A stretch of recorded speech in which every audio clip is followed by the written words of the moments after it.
It's so important that we learn to do the inner work. I tell you, like, I am not the same person I was yesterday. I'm not the same person I was last week. I am dedicated. My whole life is dedicated to becoming a better version of myself. It didn't start that way. No. It started wanting to save the world. As a child, what do you want?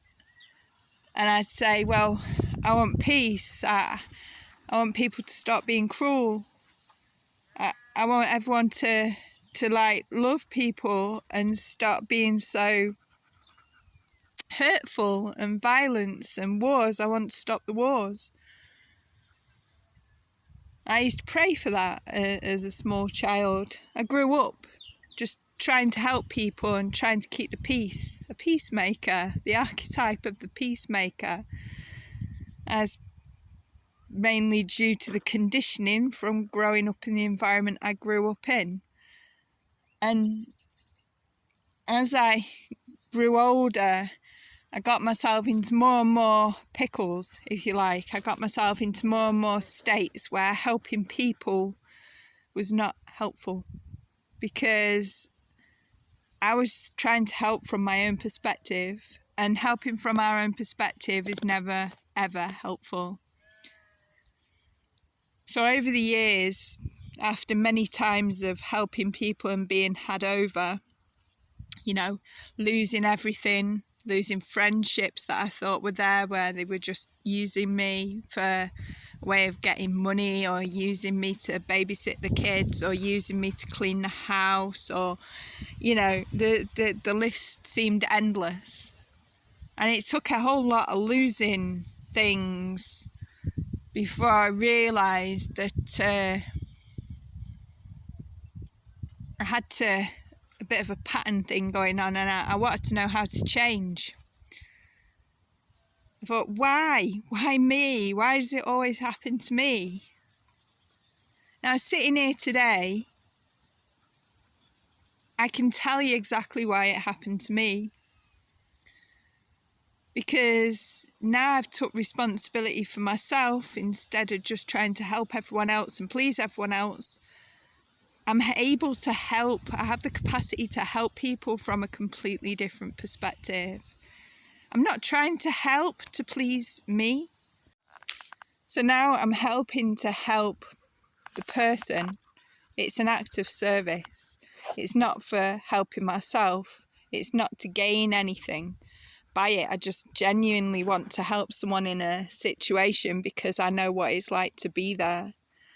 I know what it's like to be on your arse. I know what it's like to be homeless. I know what it's like to have no money. I know what it's like to lose everything, to leave everything behind.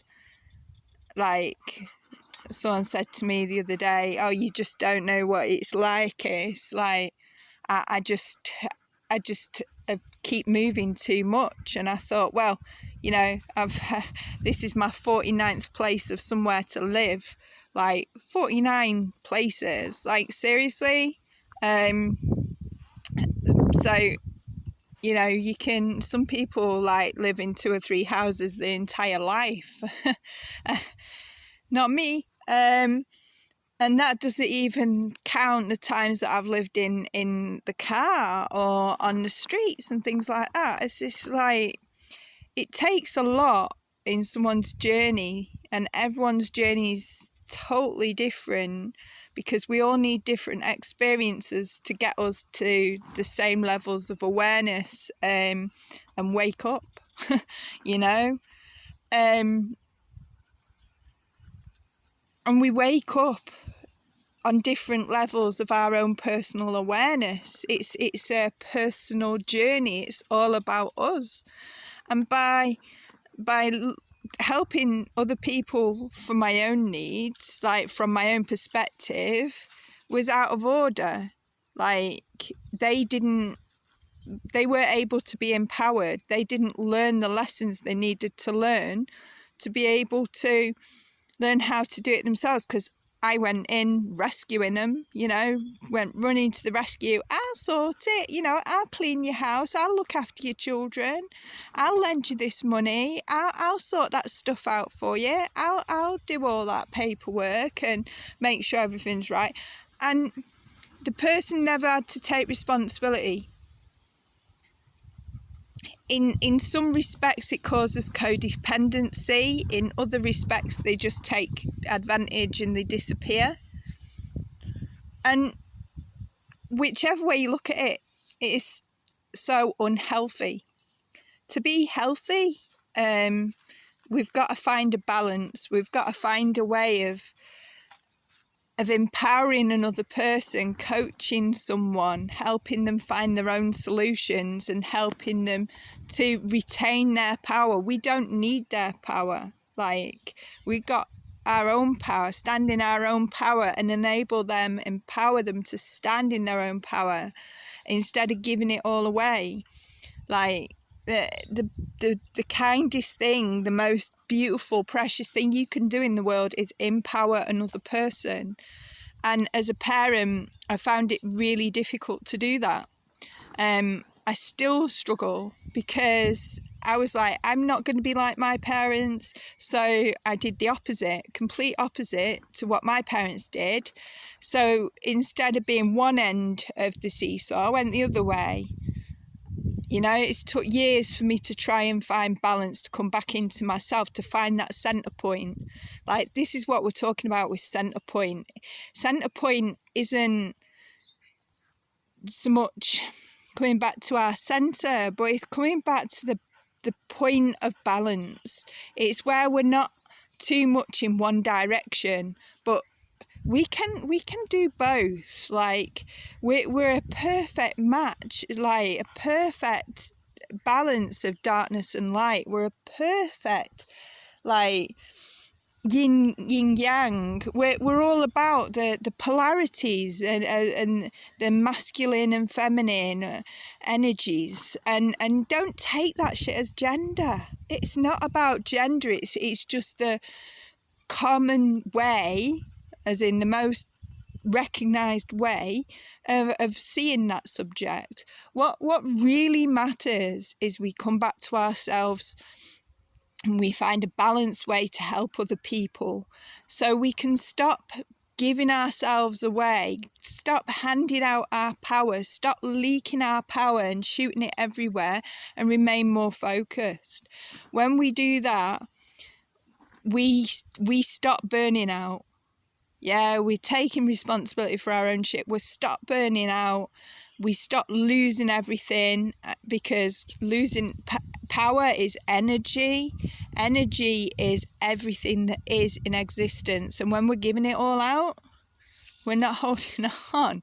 And everything should be in circulation, but a fair circulation, a balanced circulation where we're able to just serve, we're able to love, and we're able to serve one another in complete wholeness as our whole self, recognising the whole self in us, recognising the whole self in other people, because we are all whole.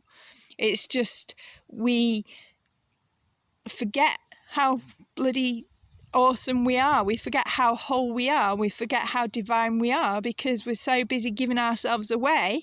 We feel incredibly disempowered. We feel empty. We feel tired, and we feel hopeless. Well, I see that in people, and I know it's the BS, it's the bullshit, it's the belief system that we tell ourselves that we're feeding. When we recognise we can take responsibility, we're able to step on up and take responsibility for our own stuff. It starts by looking at who is responsible in this situation. I am responsible for me, my thoughts, my feelings, my actions, and the consequences of my actions. That's my shit. Yeah? And everyone else is responsible for theirs. It's not for me to go and save anyone. It's for me to say, yeah, okay, I hear you. I see you. How do you want to address that? What do you want to do about that? How do you feel? that you could change your circumstances, what would be for the highest good right now, and support someone in a way that they're able to do that. If they're not able to take responsibility, then you've just got to let them go. You've got to leave them to it. And it hurts like to watch your child struggle, to watch someone else struggle, to watch all these amazing, beautiful people in the world struggle. But until we recognise where our power lies, this is where we're at. You know, we can blame all we like and we can shame all we like, but blame and shame is bullshit. It's a belief system. It's something that's separating us from them. You know, it's putting the blame on someone. It's not taking responsibility. You know, so how can we take responsibility for our point? How can we take responsibility for us, who we are, what we do, how we show up in the world? And it's there. It's taking that step, that first step to taking responsibility for our own shit. That is where our power lies. That is how we become sovereign beings. That is how we sort our own shit out. That is how we live our best life in alignment with our purpose. Our purpose, to shine brightly and to be sovereign beings in this world.